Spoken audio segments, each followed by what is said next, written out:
क्या करेंगे देखो, आज हम कैपेसिटर्स कनेक्टेड टू बैटरीज, ठीक है, यहाँ से स्टार्ट करने वाले हैं। एक बैटरी से कनेक्ट करोगे तो होगा क्या, वो देखते हैं।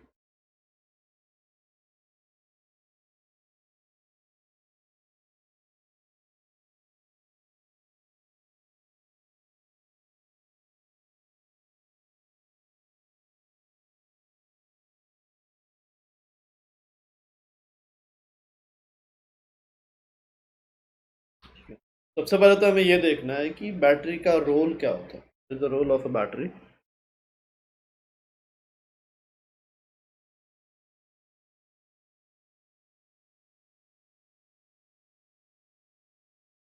तो the basic working of a battery is that it has to maintain potential difference, ठीक है। The battery plays the basic role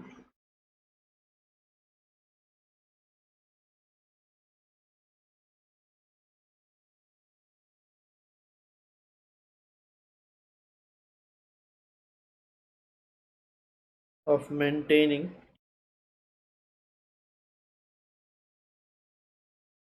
a potential difference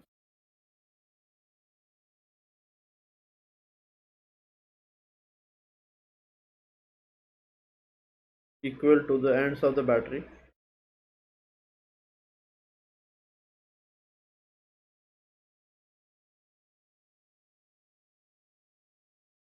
across the device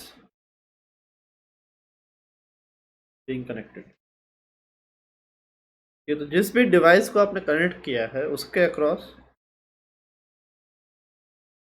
आपको पोटेंशियल डिफरेंस जो है मेंटेन करना है। और कितना मेंटेन करना है, जितना बैटरी के टर्मिनल्स के अक्रॉस है या बैटरी के एंड्स के अक्रॉस जो पोटेंशियल डिफरेंस रहेगा, उसी पोटेंशियल डिफरेंस को उसको मेंटेन करना है across the ends of the device which to which it has been connected. तो ये बैटरी का बेसिक रोल है, ठीक है। तो यहाँ पे ये आपको ऐसे याद नहीं करना है कि बैटरी चार्ज प्रोवाइड करता है, वो बैटरी का प्राइमरी काम नहीं है। बैटरी का प्राइमरी काम है पोटेंशियल डिफरेंस को मेंटेन करना। अब अगर पोटेंशियल डिफरेंस को मेंटेन करने के लिए उसको चार्ज प्रोवाइड करना पड़ रहा है, ठीक है, तो वो करेगा। अगर नहीं पड़ रहा तो नहीं करेगा, ठीक है। तो ऐसा नहीं है कि चार्ज प्रोवाइड करना बैटरी का मेन काम है, बैटरी का मेन काम है पोटेंशियल डिफरेंस को मेंटेन रखना, ठीक है। तो उसके हिसाब से जो भी रिक्वायरमेंट होगा वो करेगा। क्लियर है जिस।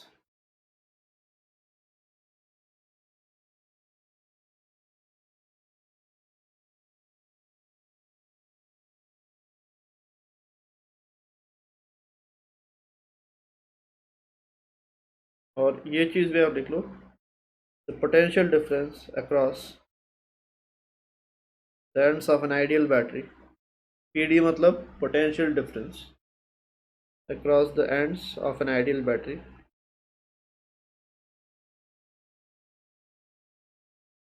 is equals to EMF of the battery। ये बैटरी के EMF भी बोलते हैं हम इसको।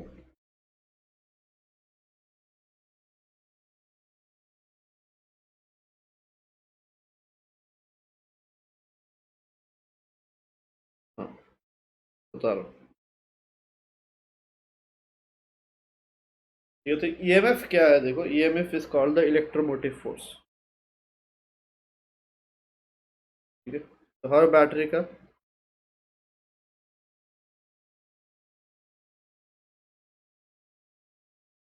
ये आपका रहता है इलेक्ट्रोमोटिव फोर्स रहता है, जो बेसिकली क्या होता है, बैटरी अगर आपका है,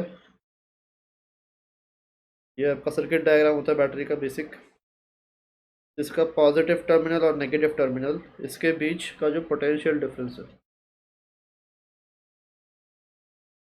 वही आपका इलेक्ट्रोमोटिव फोर्स भी कहलाता है, ठीक है। But this is only for an ideal battery. Basically क्या मीन करता है इलेक्ट्रोमोटिव फोर्स, उसका डेफिनेशन क्या है, वो सब हम करंट इलेक्ट्रिसिटी में डिटेल में देखेंगे कि सेल के रिगार्डिंग क्या क्या चीज़ें हमें पता होना चाहिए। तो यहाँ पे बस आपको इतना ही काफ़ी है कि potential difference across the battery is equal to the electromotive force of the battery, ठीक है। एक ही चीज़ है।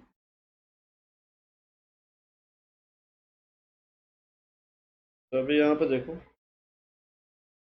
अगर आपने कैपेसिटर को कनेक्ट किया, ये जनरली हम जो कैपेसिटर से डील करेंगे वो पैरेलल प्लेट कैपेसिटर ही होगा, ठीक है। क्वेश्चंस मोस्टली इसी के रहेंगे सारे। बहुत रेयर केसेस में हम स्फेरिकल और सिलेंड्रिकल वाला देखेंगे केस। तो इस कैपेसिटर को आपने अगर बैटरी से कनेक्ट किया और स्विच भी आपने ऑन किया,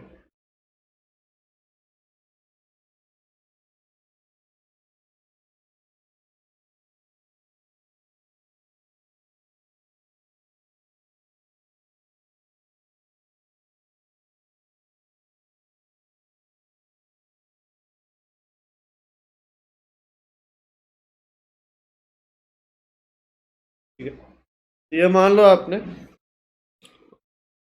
एक बैटरी उठाया, इसका ईएमएफ इसको स्मॉल ई से दिखाते हैं ऐसे। ये मान लो आपका इसका ईएमएफ जो है ई के बराबर है।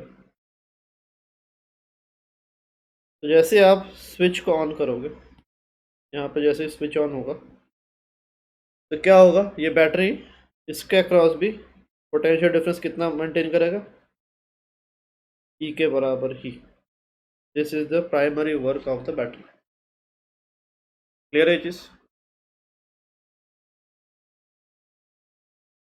As the switch is turn on, यहाँ पे सीरीज ऑफ इवेंट्स जो है क्या करने से क्या हो रहा है, ठीक है, वो आपको ध्यान में देना है।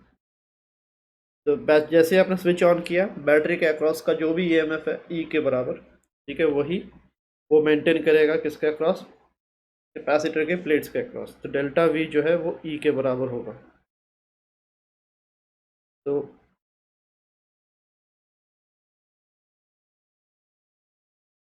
as the switch is closed,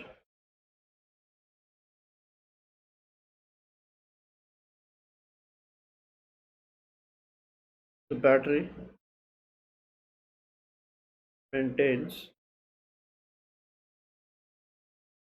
a potential difference of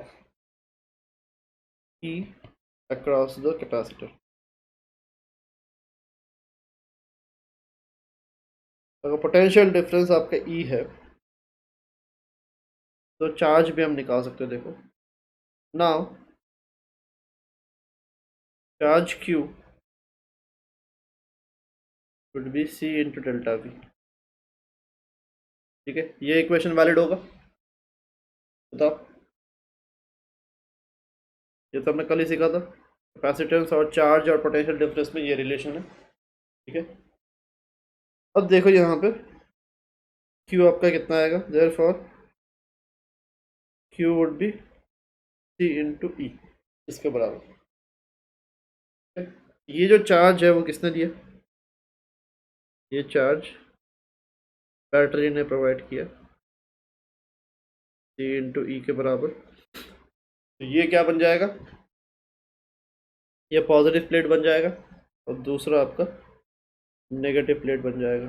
इस पे कितना चार्ज रहेगा, C टाइम्स ई, और दूसरे पे माइनस C टाइम्स ई।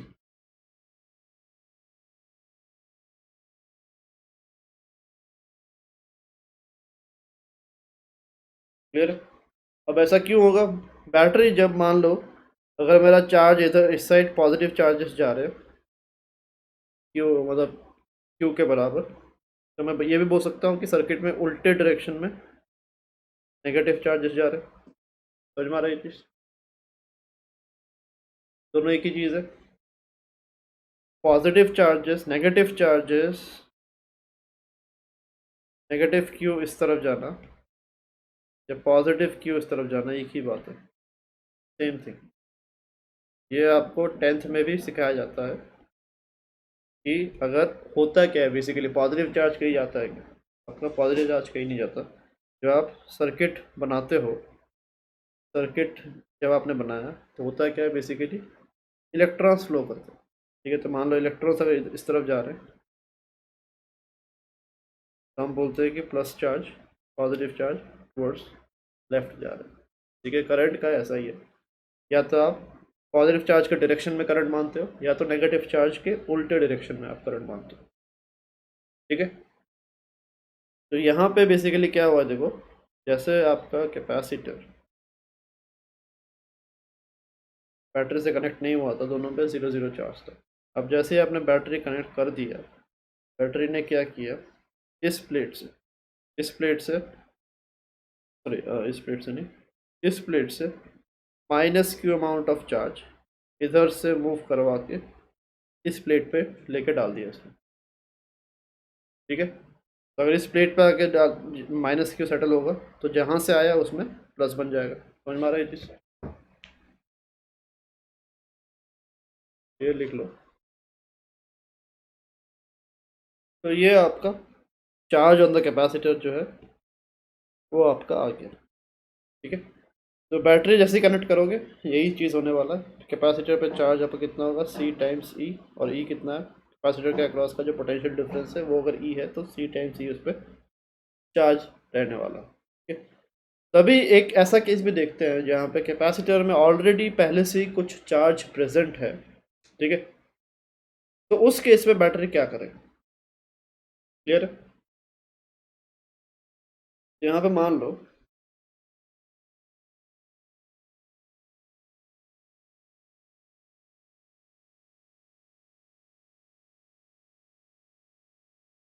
Battery connected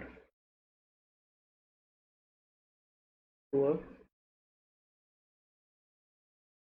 charge capacitor.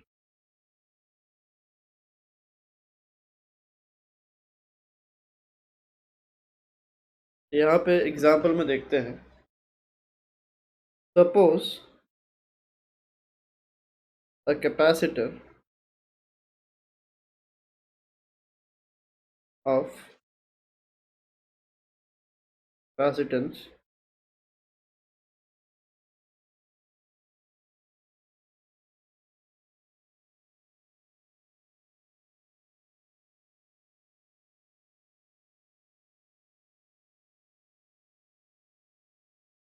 लो वैल्यूज के हिसाब से देख लो, चलो 5 microfarad is charged to a potential of 5 volt already. ठीक है। 5 वोल्ट तक ऑलरेडी हमने इसको चार्ज करके रखा हुआ है। Now a battery of 20 volt is connected to the capacitor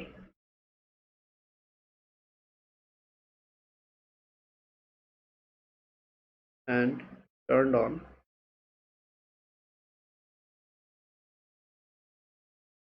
Okay. Calculate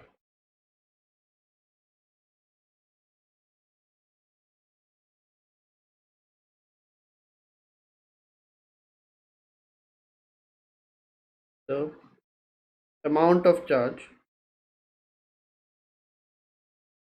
flown through the battery।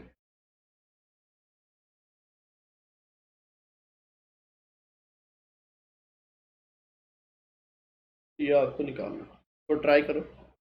हाँ, बिफोर बैटरी कनेक्टेड तो Q equals to C delta V, ये जो है ये तो हमेशा वैलिड हो गई। तो बिफोर क्या है सिनारियो,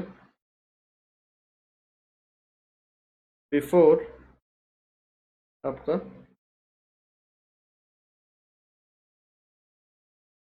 Q आपका 5 × 5, ये सी इंटू माइक्रोकूलम, ये चार्ज आपका माइक्रोकूलम में आएगा बिकॉज फैरड माइक्रो में दिया हुआ है, ये हमने स्टार्टिंग में बताया था। ये 25 माइक्रोकूलम है। ठीक है। और बिफोर की अगर आप बात करो, कैपेसिटर के प्लेट्स के अक्रॉस का पोटेंशियल डिफरेंस भी कितना है,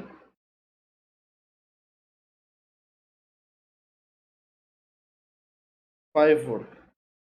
क्लियर? आफ्टर क्या होगा, व्हाट विल हैपन आफ्टर?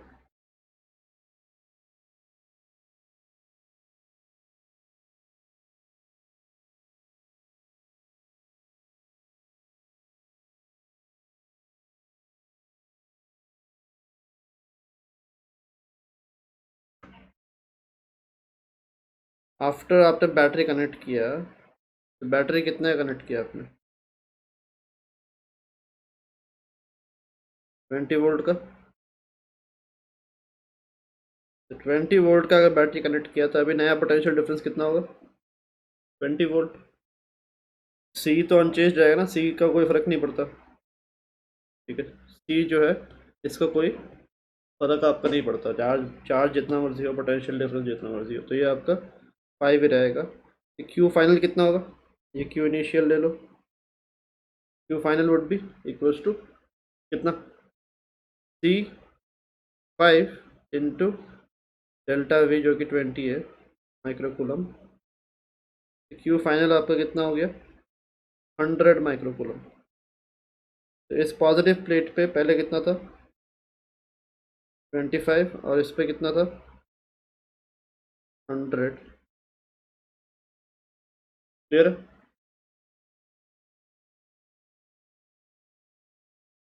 तो कितना चार्ज फ्लो हुआ बैटरी से?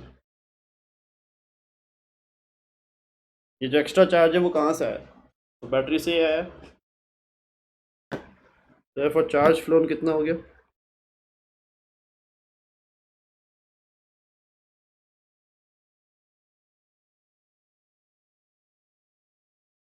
Q final minus Q initial. ठीक है, ये कितना आएगा? 100 - 25 माइक्रोकूलम इज 75 माइक्रोकूलम। बैटरी से इतना चार्ज आपका कैपेसिटर में गया है। क्लियर है चीज? अगर वो इनिशियली चार्ज ना होता, ठीक है, इनिशियल अगर कुछ भी चार्ज ना होता, तो उस केस में अगर हम बैटरी कनेक्ट करते तो कितना चार्ज आता?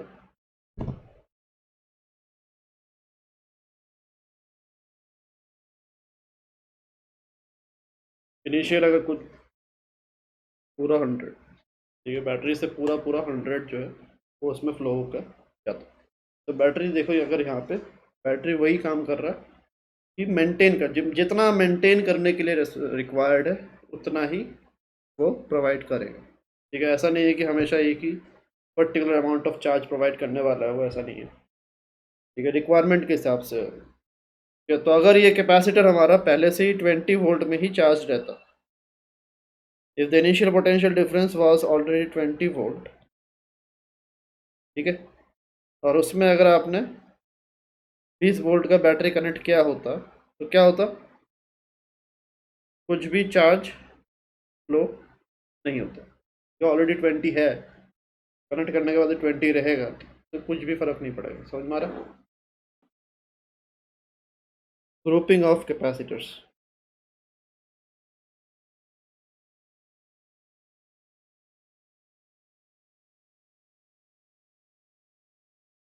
इसमें कितने टाइप की ग्रुपिंग देखने वाले हैं हम? 2 टाइप के मेन ग्रुपिंग देखेंगे हम। एक आपका सीरीज और दूसरा आपका पैरेलल वाला। कैपेसिटर्स इन सीरीज है मान लो, और यहाँ पे वही सब चीज़ें देखेंगे जो आपने रेजिस्टर्स में भी देखा है कि अगर आपने सीरीज में रेजिस्टर्स लगाया है तो उनका नेट इक्विवेलेंट रेजिस्टेंस कितना होता है। ठीक है, सिमिलरली अगर आप सीरीज में कैपेसिटर्स लगा रहे हो तो कितना इक्विवेलेंट कैपेसिटर्स बनेगा, मतलब उन सारों को हटा के आप एक कैपेसिटर से ही उतना इफेक्ट आप प्रोवाइड कर सकते हो। तो वो हम देखने वाले हैं।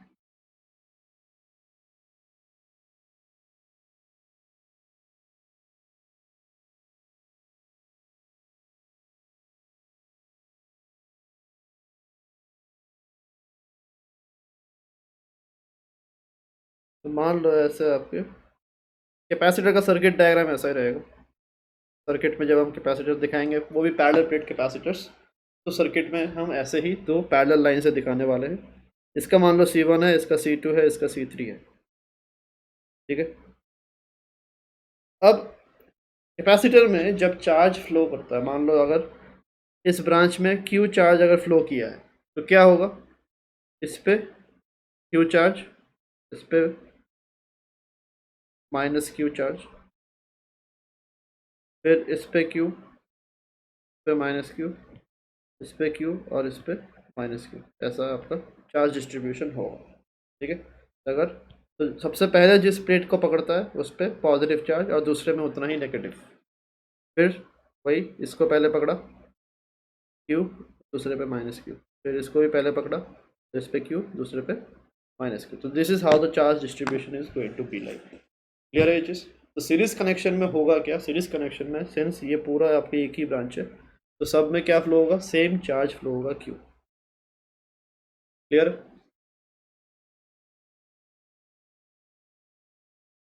तो जैसे आपका रेजिस्टर्स अगर रहते हैं सीरीज में तो उनमें सेम करंट फ्लो करता है, यहाँ पे सेम चार्ज फ्लो करेगा। ठीक है? तो when capacitors are connected in series,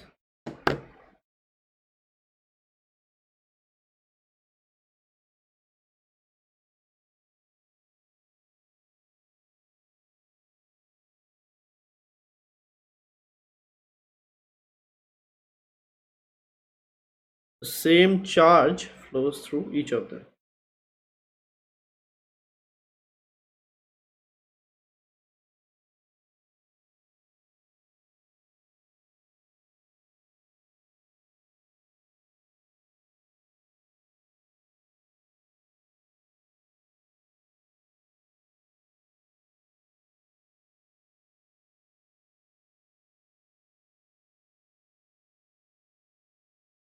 ठीक है?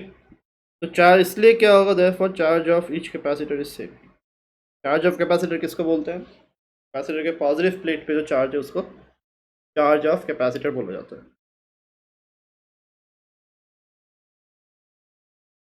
देयरफॉर चार्ज ऑफ कैपेसिटर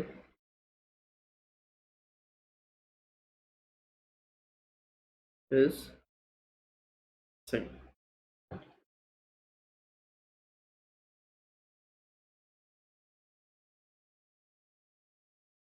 ठीक है? क्लियर है?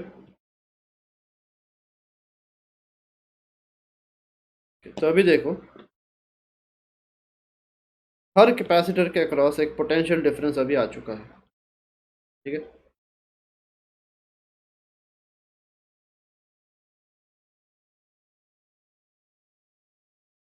तो डेल्टा V1 कितना होगा? सी अगर अभी आपको पता क्या है, Q पता है और C पता है, तो डेल्टा V कैसे निकालोगे? Q equals to C delta V। ठीक है? तो डेल्टा V आपका क्या आएगा? Q by C। समझ में आ रहा है चीज़? इसको अभी हमें यूज़ करना है। तो डेल्टा V1 कितना होता है? इसका अक्रॉस पोटेंशियल डिफरेंस कितना होगा? Charge Q by C1। Clear है चीज़? डेल्टा V2 कितना होगा? Q by C2।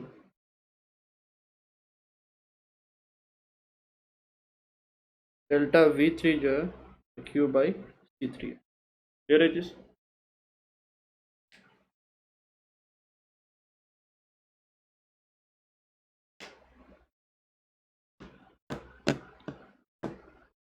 अभी देखो, अगर हम इन सब को हटा तो इसको अभी हटा देता, अभी तो इसकी ज़रूरत नहीं है।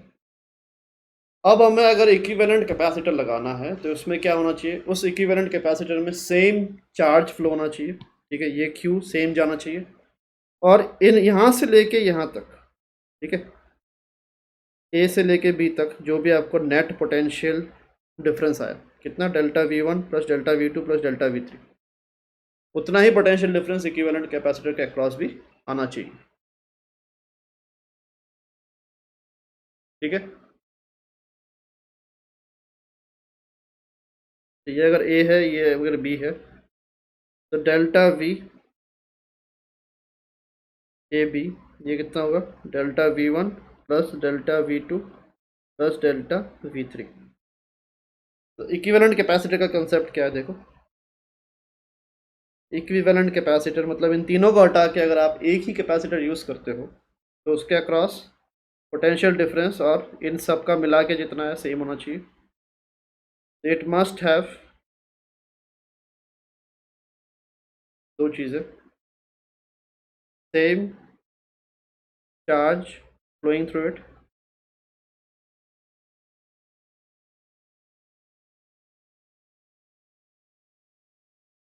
और दूसरा potential difference across should be same as the net potential difference,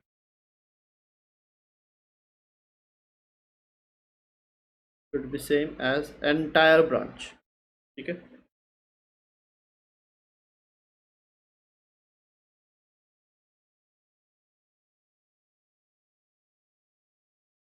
branch या ग्रुपिंग बोल सकते हो, पूरे ग्रुपिंग का जो भी पोटेंशियल डिफरेंस है वही आपका मेंटेन होना चाहिए।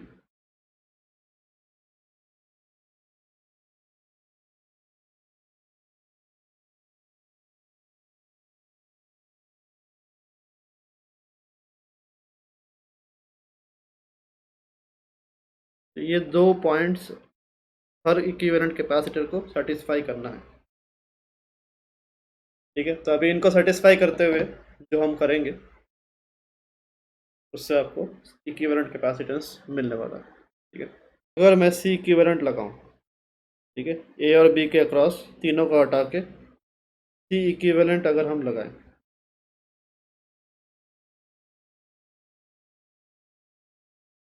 तो इसमें भी चार्ज कितना जाएगा, वही क्यू जाएगा, और इसके अक्रॉस क्या होगा, net delta V A B जो है उतना ही पोटेंशियल डिफरेंस इसके अक्रॉस रहना चाहिए। क्लियर है चीज़? यहाँ पे इक्वेशन क्या बनेगा, delta V A B would be Q into Q by C equivalent. ठीक है, अब देखो, also we know that delta V A B कितना है, delta V one plus delta V two plus delta V three, ये हमें पता। तो अभी दोनों साइड आप वैल्यूज पुट कर दो इक्विवेलेंट के हिसाब से, क्यू बाई सी इक्विवेलेंट हो गया इज इक्वल्स टू इधर Q by C one plus Q by C two plus Q by C three. Clear है ये चीज़?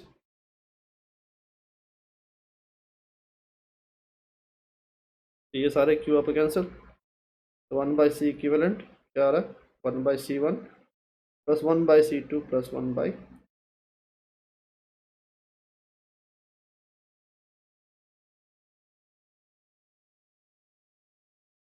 यहाँ पे देखो कैपेसिटर्स में रेजिस्टर्स का एग्जैक्ट उल्टा फॉलो है।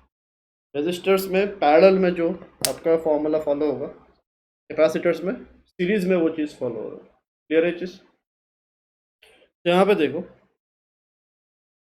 अगर दो कैपेसिटर सीरीज में रहेंगे तो उस टाइम पे हम क्या करेंगे, देखो मान लो इसका C1 है, इसका C2 है, तो वन बाई सी इक्विवेलेंट आपका होगा one by C one plus one by C two. तो सी इक्विवेलेंट आप सीधा लिख सकते हो C1 C2 by C1 plus C2। तो दो के लिए हम इसी को सबसे ज़्यादा यूज़ करेंगे। ठीक है, this is the better form और क्विकर फॉर्म, जल्दी से आपका रिजल्ट आ जाएगा। ठीक है, तो ये दो कैपेसिटर के लिए ये फॉर्म हमें यूज़ करना है। इसका आप लिख कर रखो।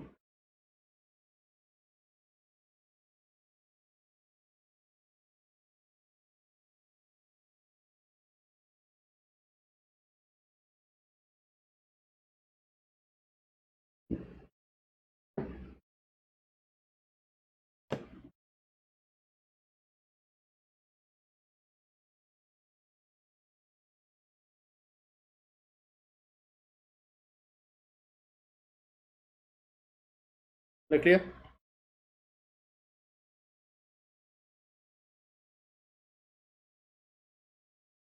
तो अभी इसमें एक स्पेशल केस देखते हैं जो जनरली आपको बहुत मिलेगा।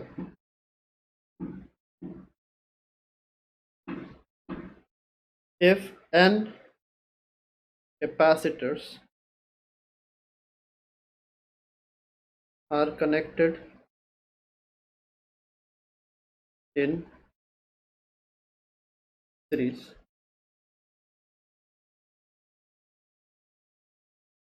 then the equivalent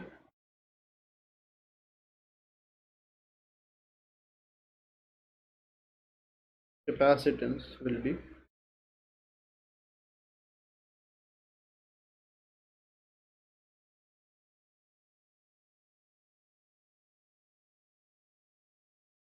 C equivalent is equals to C by N। इसका रीज़न क्या है?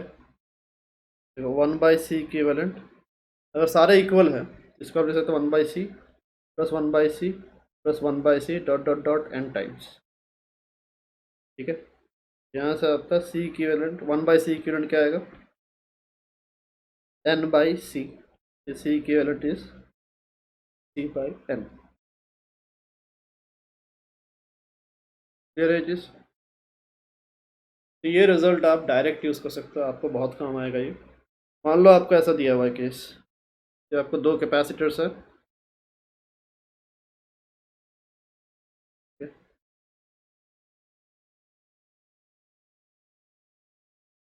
5 माइक्रो फैरड के। तो इक्विवेलेंट कितना होगा? 5/2 मतलब 2.5।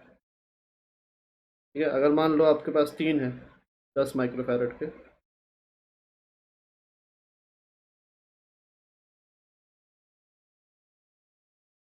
तो इक्विवेलेंट कितना होगा? 10/3 माइक्रो फैरड। क्लियर है चीज? Capacitors connected. ठीक है, तो अगर मान लो यहाँ पे आप ये 1 माइक्रो फैरड का लगा रहे हो, ये 2 माइक्रो फैरड का लगा रहे हो, ये 100 माइक्रो फैरड का लगा रहे हो, ऐसा करें तो सी इक्विवेलेंट जो होगा वो लीस्ट वाला जो है 1 माइक्रो फैरड से भी छोटा होगा हमेशा। क्लियर है? समझ में आ रहा है चीज़? तो ये चीज़ भी आप लिख कर रख लो। When capacitors are connected in series,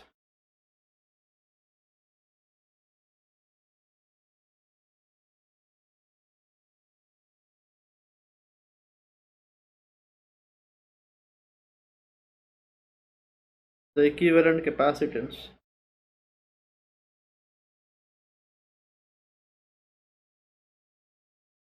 is lesser than the least value of capacitor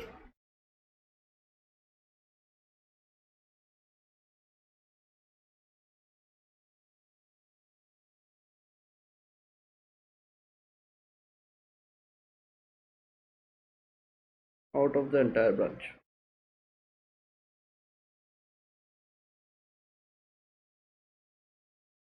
ठीक है, तो ये आपका एक इम्पॉर्टेंट रिजल्ट है।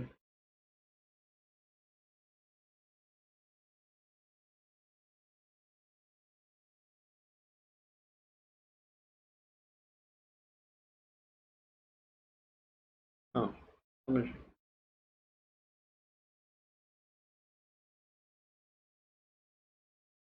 सिमिलरली पैरेलल में ग्रेटर देन द ग्रेटेस्ट होगा हमेशा।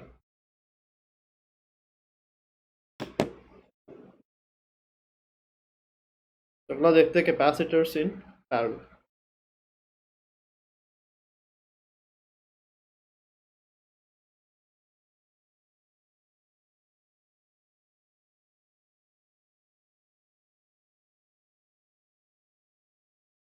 ठीक है, तो इसमें क्या है देखो,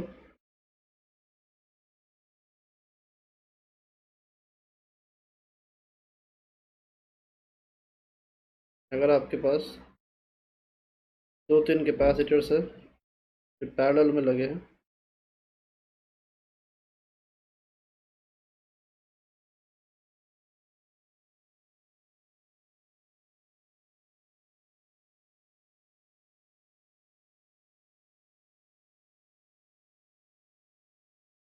तो ये ए है, मान लो ये बी है।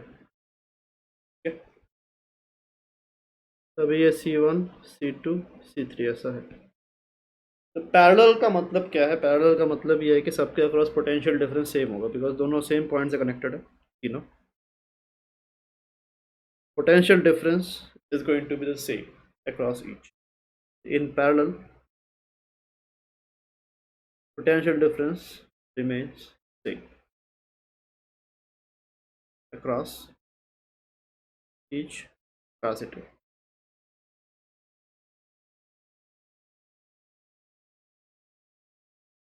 ठीक है, इस पे जो जाएगा, मान लो इस पे Q1 गया, इस पे Q2 गया, और इस पे Q3 गया। ठीक है, जिसके अक्रॉस अगर मान लो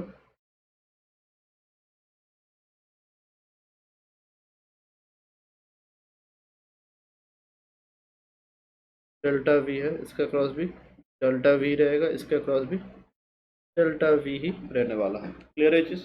सबके across same potential difference.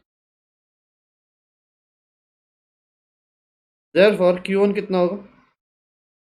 Q1 आपका होगा C1 delta we, Q2 is C2 delta we, and Q3 is C3 delta V. ये आपके चार्जेस होने वाले। क्लियर?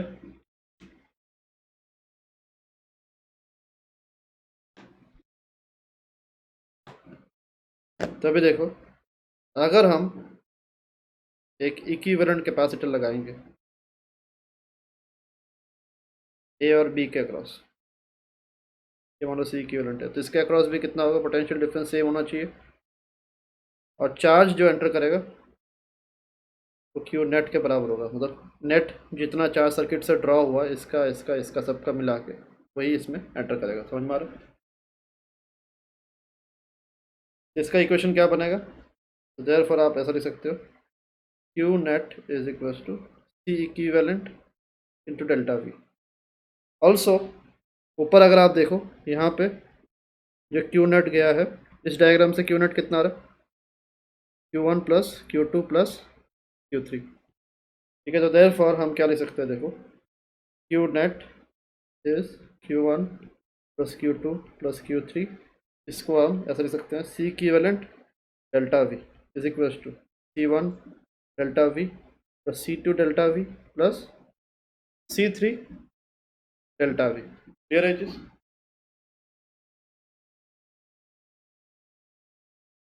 यहाँ डेल्टा वी सारे कैंसिल हो जाएंगे, तो क्या आ रहा है? C equivalent is C1 plus C2 plus C3।